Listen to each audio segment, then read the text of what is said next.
Okay, hello and welcome everyone. Thank you for joining us for today's webinar. My name is Laura Egan O'Brien and I'm the Marketing Manager for the College of Engineering and Architecture here in UCD. I'm going to be your host for today's session. So where you're tuning in from, we're really delighted to have you with us and we hope you find today's session informative.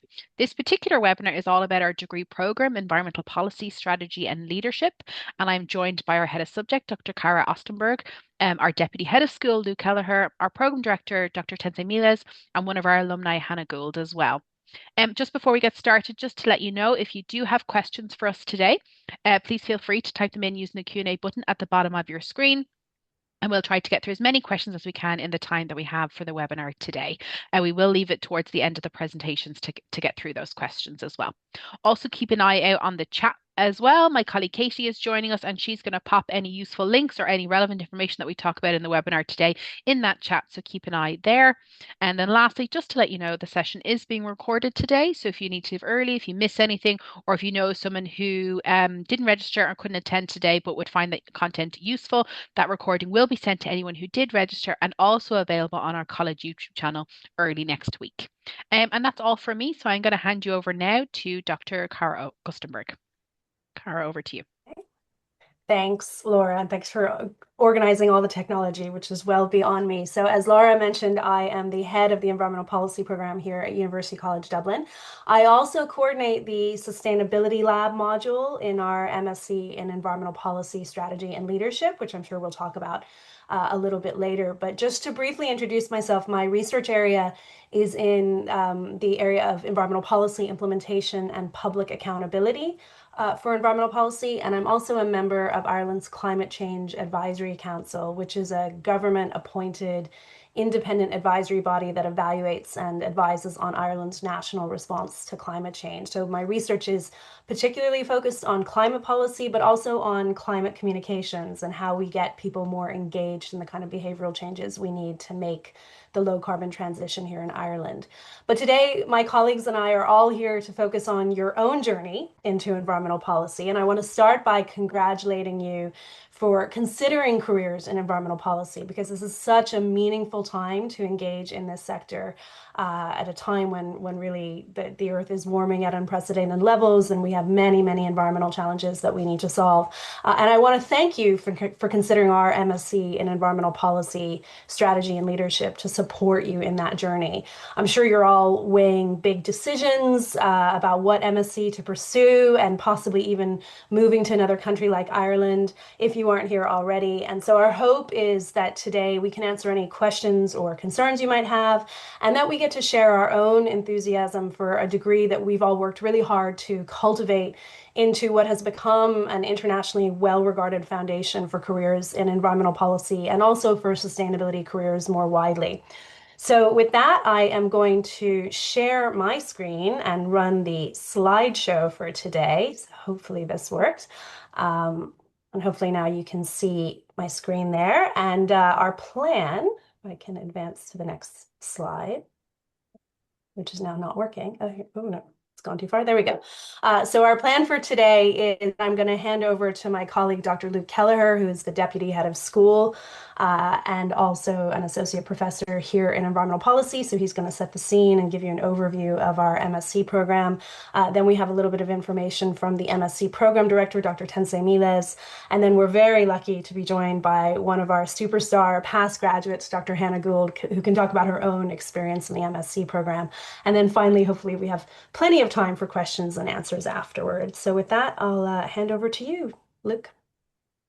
Thanks, Cara. Hello, everyone. Nice to meet you. As Cara said, I'm Dr. Luke Kelleher.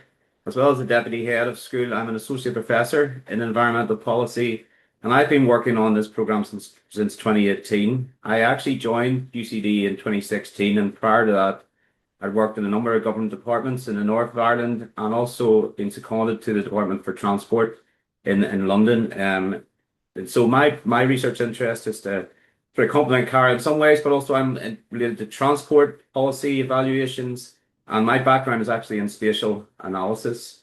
But as Cara said, today is about you, and what I want to do is give you an overview of our program, and then I'll hand over to Tenzin, who can give you some informational points.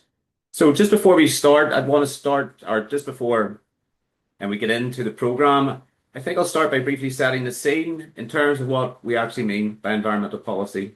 So at its core, environmental policy, it refers to how organizations and governments commit to a course of action to deal with environmental issues. So that can take the form of laws, regulations, but also wider policy tools and strategies. So it's not just about legislation, it's also importantly about decision-making frameworks and how we guide action and practice. So the type of issues that are covered are vast and broad, but we include areas such as climate change, air and water pollution, waste management, and ecosystem protection. But we're also looking at biodiversity preservation and the management of natural resources and wildlife. So really everything from energy systems to land use and conservation are covered. Thanks, Cara. Next slide. Thanks, Karen. And so building on that, it's useful to place environmental policy in a broader context. And Europe and European Union is a very strong example of leadership in this area. So the European Green Deal is a central framework guiding environmental policy across the EU. Several key aims, I've highlighted three here. First, achieving no net greenhouse gas emissions by 2050, so becoming climate neutral. This is one of the most ambitious climate targets globally. Second is decoupling economic growth from resource use. So in simple terms, that means continuing to grow economies without increasing environmental damage. That's a major challenge and a key area for policy innovation. And thirdly, ensuring that no person and no place is left behind. You might have heard about the idea of just transition. That's making sure environmental policies are socially fair and economically inclusive. So what's important for, oh yeah, we'll go on. Yeah, no problem, no problem. So let's bring that I'll bring that bigger picture closer to home here, okay? And by showing what environmental policy leadership looks like here in UCD environmental policy. So in this slide, I'll just give you a minute or two just to review it. It highlights work by our head of subject, Cara, on Friends of the Earth's annual environmental report card of government. So why did I choose this example? Well, what's particularly useful about this example is that it shows how the research we undertake at UCD environmental policy is something very applied. It's not just academic research, it's research that helps assess government performance, communicate progress clearly, and strengthen public accountability. You can see that the report card approach shown here translates quite complex environmental issues into something much more accessible and understandable. It gives clear signals on where progress is being made, where it's stalling, and where further action is needed. And that matters because one of the most important skills in environmental policy is communication. We've been doing enough. It's simply, it's not enough simply to produce good evidence or strong analysis. You also need to be able to present that evidence in a way that policymakers, the stakeholder, and general public can engage with. Yeah, Cara, that's good. Thanks. So this is a nice collage of images taken from our staff and in various locations and situations. So this slide, it builds on the previous slide by showing the wider visibility and influence of our staff. So our academics, Cara included, are active in the media, in government, both in Ireland and internationally, in parliamentary settings, and at major national and international conferences, including COP. Okay, Cara. So this slide gives a quick overview of the kind of graduate that the MSc is designed to develop. So three key pillars here. First, in terms of knowledge, we want students to understand environmental change and then connect that to real policy and decision making. That includes policy and legal frameworks, policy instruments, including carbon taxes, incentives, etc., and also the role of social movements and wider public pressure in shaping environmental action. Secondly, in terms of skills, we want students to build the kind of abilities that employers are really looking for. We've done a lot of work on this recently. That includes problem solving, teamwork, both quantitative and qualitative methods, and very strong communication skills. And third, I should really say, for our new program, we've also placed a strong emphasis on project management, strategy, and leadership. And the reason for that is because increasingly organizations need people who can move from analysis to action. And then thirdly, in terms of tools, students are introduced to practical approaches in the field. So that includes policy analysis. I have a lot of background in GIS. We do a lot of spatial analysis on the program, environmental assessment, public participation, and risk management. Okay, Cara, yeah. So this slide shows the new curriculum for academic year 2025 to 26. The MSc is made up of 90 credits spread across 3 trimesters. Now, there are links to each of these modules online, but just to give you a brief synopsis, it's trimester 1, we give you the foundational knowledge. So students begin with 3 core modules. The first is environmental and behavioral economics. So in summary, that looks at the economic side of this environmental decision making, but also looks at how people respond to policies and incentives. There's also European environmental policy, which gives students a good grounding in EU environmental governance and frameworks such as the European Green Deal I mentioned earlier. And then my own module, which is evidence-based decisions and communications, which is a new module which focuses on how to work with evidence and, just as importantly, how to communicate it clearly to different audiences. In trimester 2, the curriculum becomes more applied and builds on the skills that you learned in semester 1. So, for example, in Cara's sustainability lab, this builds on from the skills that are learned in my module, and that gives students more hands-on experience in working through real sustainability challenges, which are set each year. There's a new sustainable corporate strategy module, which reflects the refreshed direction of the program, bringing in business, governance, and leadership perspectives. And then applications of environmental policy and regulation focuses on how policy and regulation work in progress. In the third semester, the summer trimester, students can either complete an internship, an external internship, which I'll talk about in a couple of slides, or an internal research project with our faculty staff, or if they wish, they can choose to do a traditional thesis. So that gives students the flexibility depending on their goals. Okay, Cara, just on the social media. So this slide is really about the wider student experience. I believe that one of the strengths of our program is that students are not only learning in the classroom, they also get opportunities to engage with environmental policy in practice in real world ways.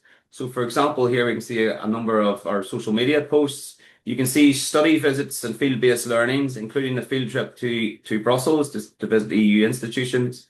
There's also field trips. Cara and I led a field trip recently related to biodiversity, closer to home in County Meath. And there's also, we have here, I've selected careers and alumni events, which Tenze will talk about. We just had one yesterday for this year's cohort. Okay, so this slide focuses on the internships, the external internships.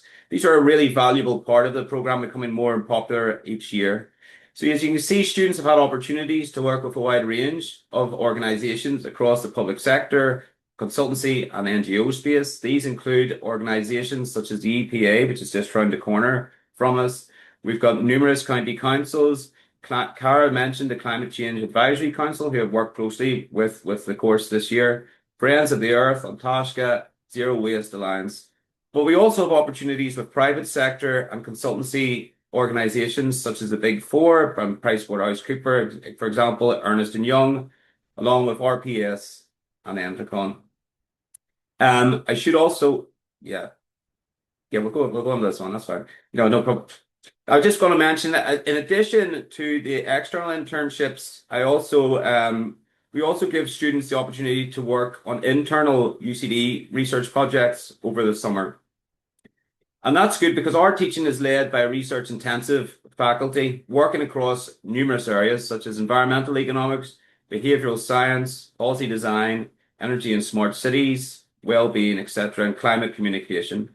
So for students, for you, that means the program is not narrow. You're learning from people working across a wide range of environmental policy challenges using different perspectives and methods. And that matters because if students are learning from people who are not only active researchers, but also understand how government or how policy works.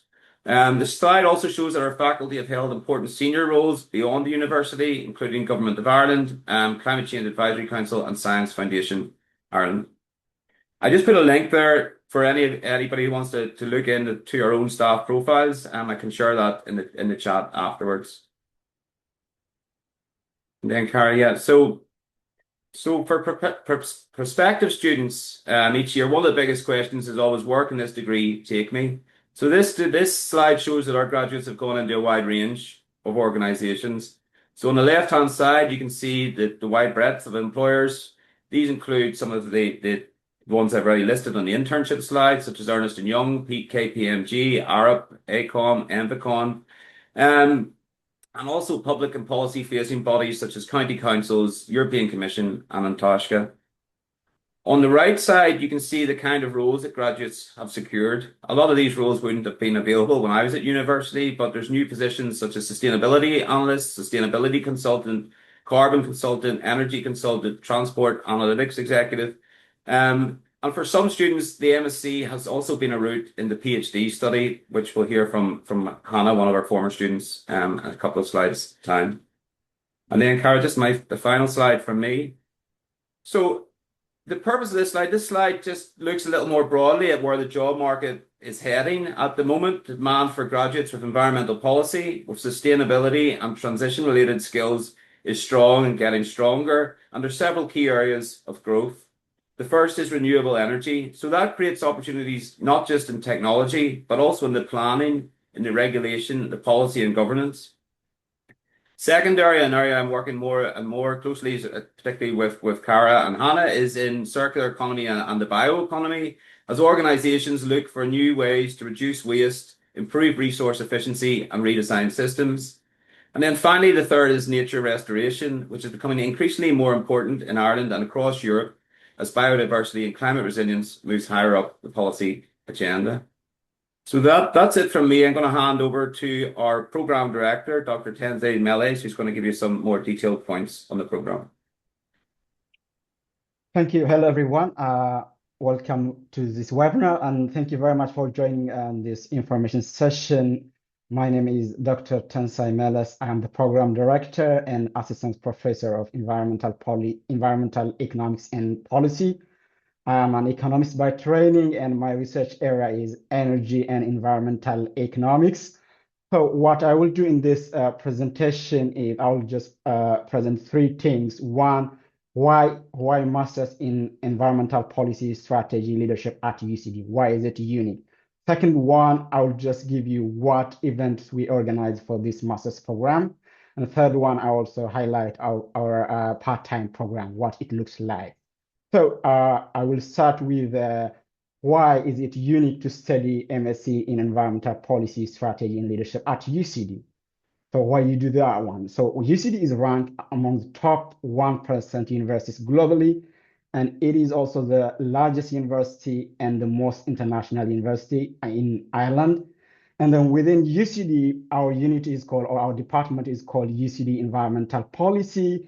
This unit or department has been at the forefront line or the forefront of the training graduates in environmental policy design, evaluation, and leading by highly regarded faculty. And then also we do have a strong faculty connection to government, industry, and then with our alumni as well. We organized yesterday an event. I will get back to that in the next slides. And the other one is we are located within EU. Dublin is within EU, and then it's an English-speaking country.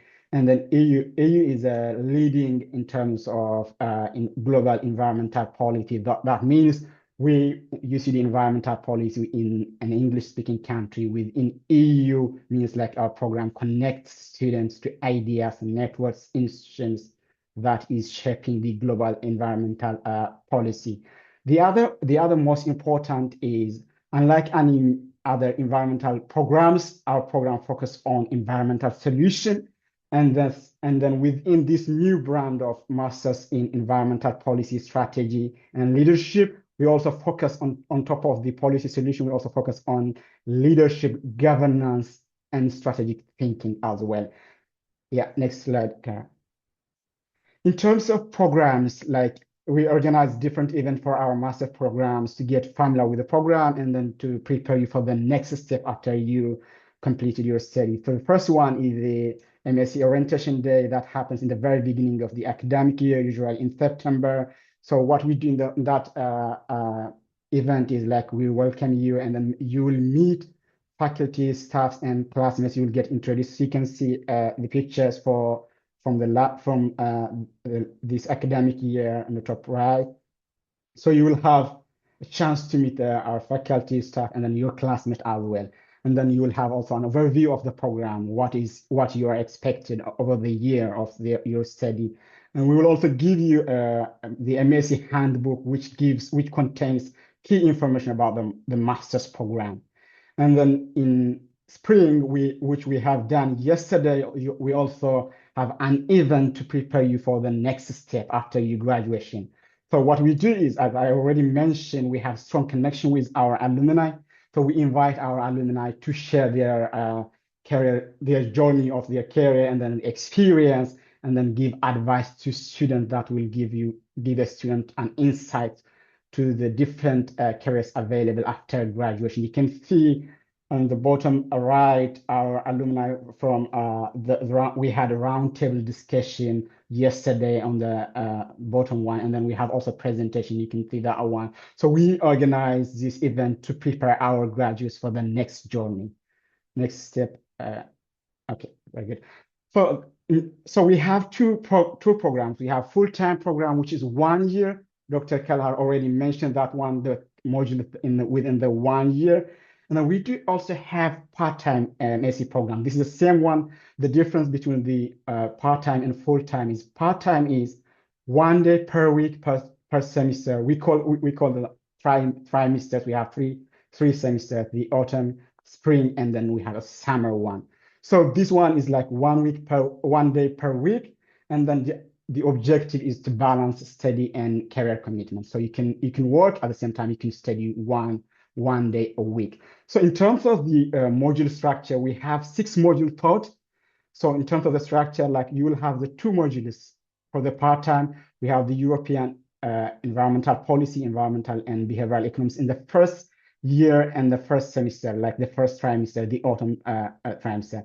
And the second spring semester or second trimester, or it's still year 1, you will have also 2 modules: application of environmental policy and regulation and sustainable corporate strategy. And then there will not be summer during the first year. And then the second year, first semester, there will be evidence-based decision and communication. In the second semester, there will be sustainability lab. And then there will be a summer also. In the summer, you choose either write a thesis or you can take also internship, both internal and external. So to summarize this one, we have 1 year part-time, 1 year full-time, and then we have 2 years part-time. And then the modules are breakdown down accordingly. So for part-time, it's 1 day per week, and then it could be 1 module or 2 modules within a trimester. Yeah, these are all the information I would like to say. Okay, thank you. Yeah, I think I will hand to Hannah. So next, we're very lucky that our former graduate from the MSc program and from the PhD program, Dr. Hannah Gould, is joining us to talk about her experience with the program. So Hannah, if you want to take over from here. Yeah, thanks, Tansy. Thanks, Cara. Lovely to be here today. So hello to everyone. So like Cara said, I did the MSc in environmental policy back in 2018 and 2019. I actually had a bit of a windy journey there. So I worked as a journalist at The Guardian for 4 years covering sustainability issues. So I'd become very familiar with, I guess, the issues around environmental change.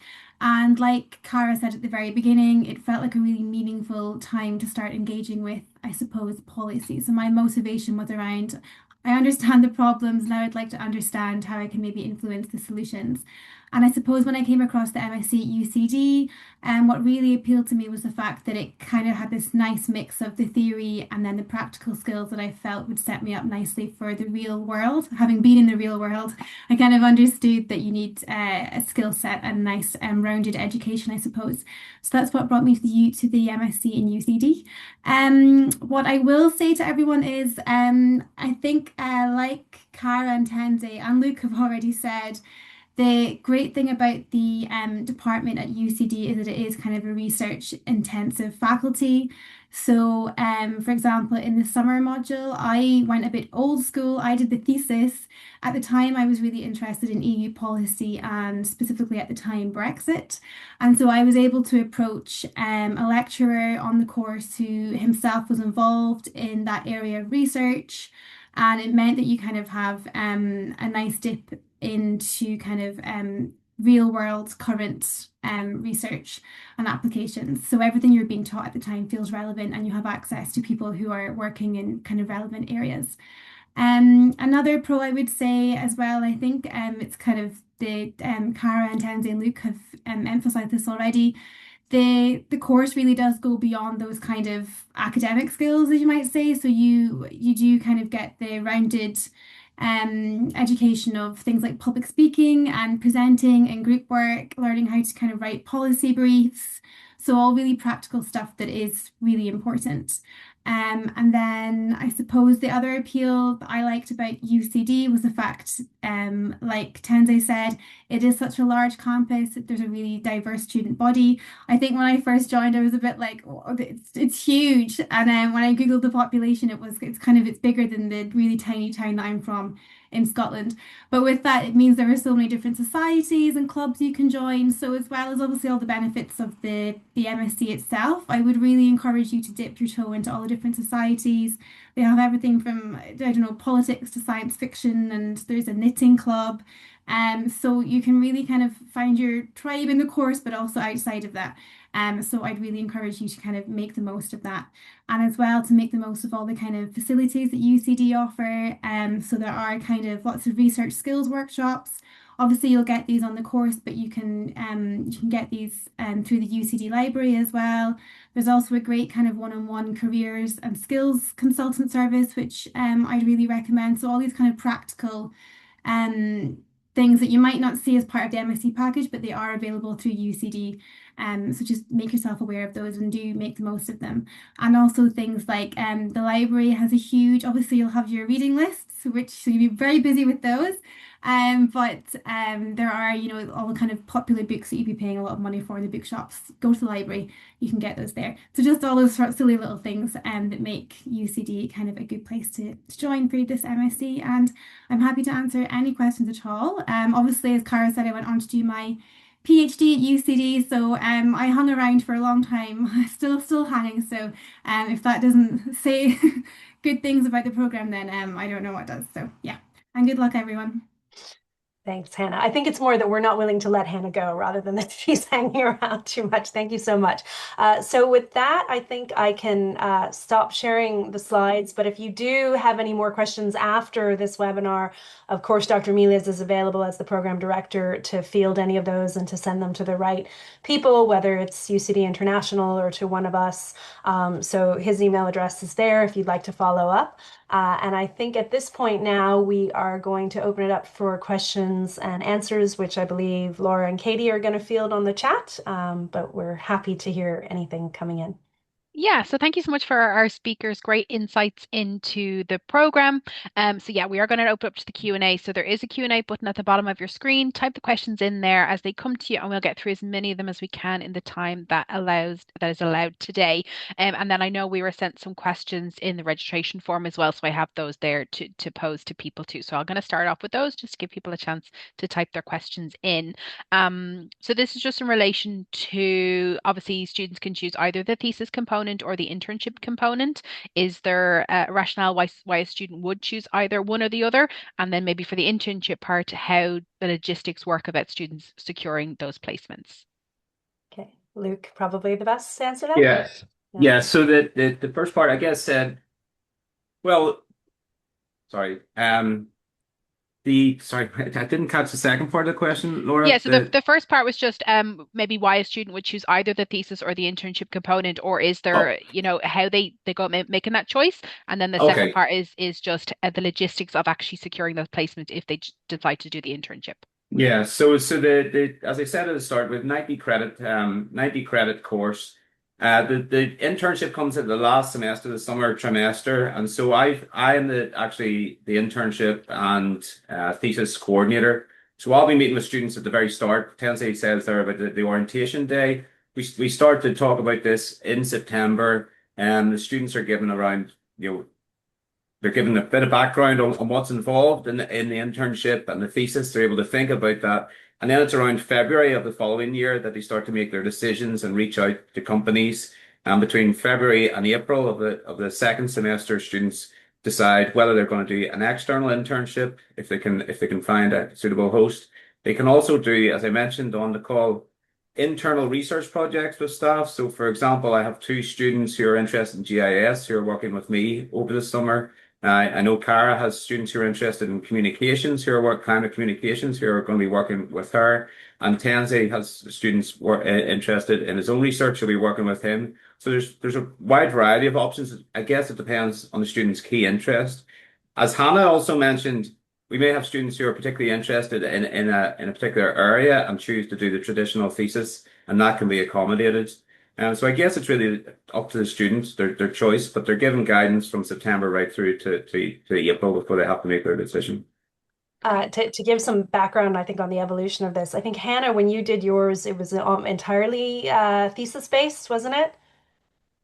Yes, there Yeah. was an internship option, but it wasn't as well developed as it has No, been that now. And now we've gone to the point where pretty much almost all of our students are doing internships. And this year in particular, they've all had multiple offers. So even ones that we wanted to keep are all going off and finding internships, and not just in Ireland, but in other parts of the world too. So it's going to yeah. be a great time for internships. So I might come in there again, Car. Good point. So we've had people taking internships in the United States, in Ireland, in Europe, and Brussels. So it's becoming as Hannah said, it was a sort of seed of an idea back when she was doing it in 2018. But students were automatically enrolled in the thesis, and now it's completely flipped its way around. And students are generally more interested in the internships, although we do get some inquiries about thesis, and also the research projects are becoming more popular. There's such a lot going on in our department in terms of research, which I can maybe share the link to the profiles of the staff, and you'll see that there's no shortage of interest in research projects for students who want to go down the research route. Great. I think it's great that there's the option there for both, depending Yeah. on your interest, as you said. Yeah. So there was a question here. Obviously, you talked about the careers path and the kind of career opportunities and things like that for students coming out of this particular program, and that you talked about a mixed cohort of students. Do you think that international students are also finding good job opportunities, or do you see any difference between international students and domestic students in the career paths they go in? Yeah, it's an interesting question that got brought up actually yesterday in our careers event where non-EU students were saying, "Oh, is it harder for non-EU students to get jobs in Ireland?" Thing. The Irish government seems to have a great program here where if you're a graduate of an MSc program in Ireland, you then get an additional 2 years that you can work in Ireland. So that takes a bit of the pressure off in terms of a visa, finding a job right away. And at the moment in Ireland, we're in an employees economy where there's just a lot of demand for jobs, particularly jobs in sustainability. So we're finding that students are getting snapped up, whether they're EU or non-EU. The demand is really there, and they're coming from a well-known program in Ireland. But then a lot of them are going back to their home countries, or one of our top Vietnamese students last year, he ended up getting an excellent job in Canada. So they're going all over the world because the demand is there, and I think companies are very open to hiring international graduates in this area. That's great to hear. I might just add in there. We also have had a lot of students successfully securing internships with the Irish government's Economists and Policy Analysis internship program. So and they've not just been Irish students, that's some of our international students who've secured internships this past couple of weeks. So the internship program is growing and growing, and what comes from that, there's opportunities, career opportunities following. Brilliant. And then I suppose a follow on from that is kind of what are we looking at as far as the cohort size? How many of those students will be international students? And also, do these students share classes with other students from other programs? Yeah. So our cohort is capped at 25 at the moment. So we'd like to keep it that way because we think it really allows much more engagement with the faculty, and we really get to know the students well. We keep our students really within environmental policy. So as Tensai and Luke showed you, the modules are really all environmental policy coded modules. So they're not going out and taking modules in other classes. And for the most part, we try and keep those modules quite tight to just environmental policy students, but a couple of the modules do take in students from other programs, which means that they're bigger and less intimate, but they wouldn't tend to be more than, 50 students at the absolute. 50 students would be the max, but most of our classes are around 20 students. So we try and keep them small at the MSc level. Perfect. That's great. And then Katie, I might just go to yourself in relation to there's a couple of questions on scholarships. Are scholarships available for this particular program and how that works for students making applications? Yeah, the scholarships are primarily targeted towards non-EU students. So that's students who are coming in with non-EU fees. When they make an application, they're going to be automatically assessed for the International Student Scholarship, which is also referred to as the ISS. So they don't need to make an application for that. If they get an offer or a conditional offer, they're automatically assessed for the ISS. And if they meet the threshold, that will be applied on their offer letter. The high value scholarship is called the Global Excellence Scholarship. And if they haven't applied for that already, by now, unfortunately, the deadline has passed, but we're in the process of assessing and finalizing our recipients. Additionally, I always encourage non-EU students, look to your local authority and your local government. You'd be surprised that sometimes there's scholarships in your own country willing to support students going abroad and studying, particularly in critical skills areas where it's advantageous for the government to support their students. And as we know, particularly in environmental policy and strategy, it is a critical skills area. So that's what I would suggest as well. Perfect. Thank you so much, Katie. And then there's a two-part question. First part being, this particular person has zero background in economics, and then how economics heavy is the module environmental and behavioral economics?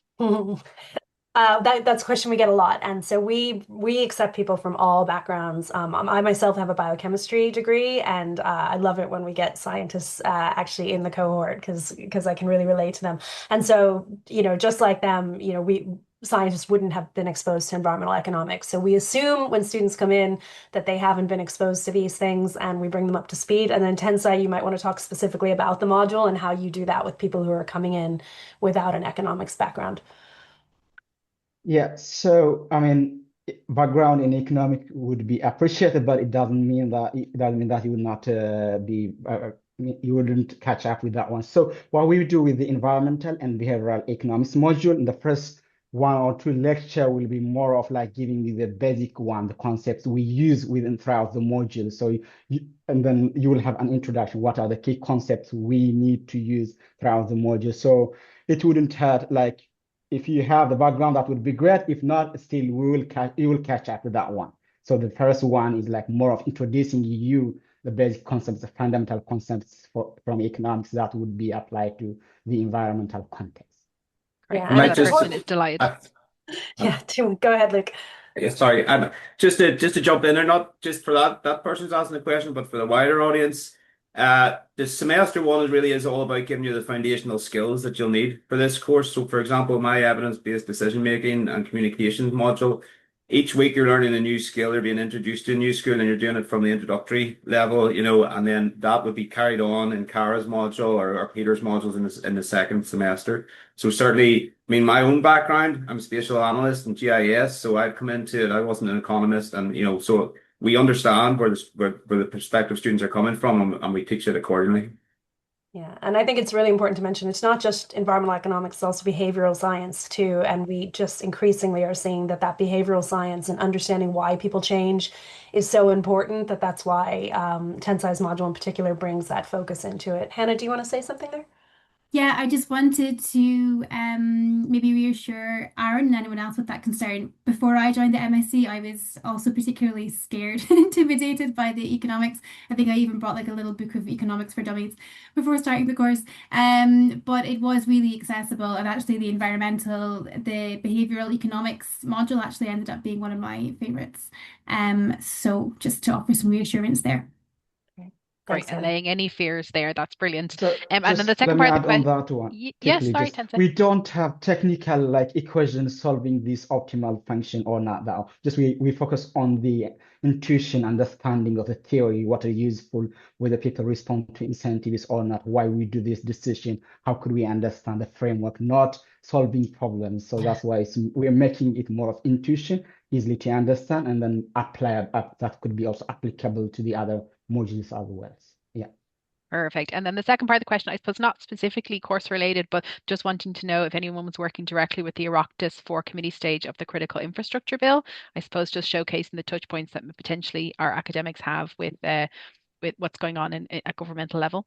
Yeah, so the Climate Change Advisory Council, which I'm a member of, would regularly be called in to give Oireachtas expertise. So I have been involved in the past. We haven't been called specifically on the critical infrastructure bill at the moment, though we have a climate council meeting next week and it's on our agenda to discuss it. So we may be intervening voluntarily if we can, but I'm not aware of anyone else in the program yet. There might be a couple of our other faculty that aren't in this meeting that might be involved, but many of us have testified in Oireachtas committees in the past.